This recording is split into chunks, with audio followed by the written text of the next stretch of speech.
Let's go back to 1847 Georgia, to a place with a dark story, the Witfield Plantation.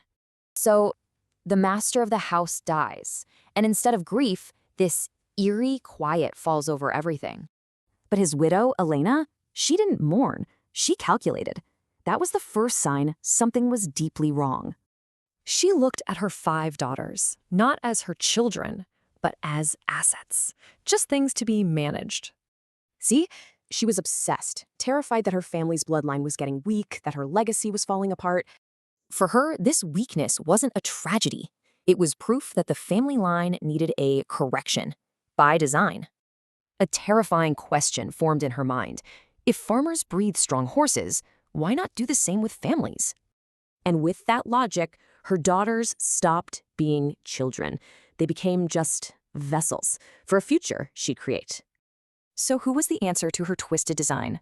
An enslaved man on the plantation named Josiah.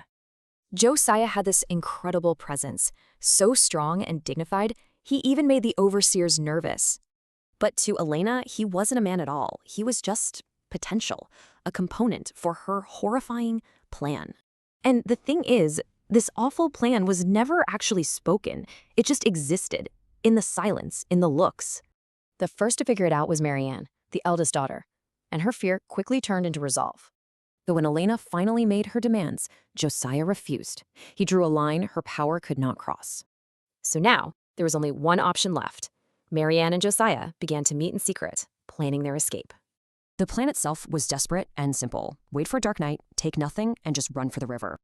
But as they ran, the night exploded. Shouts, the sound of dogs. They had been discovered. They made it to the river, but the lanterns were right behind them. The water was raging. There was one choice.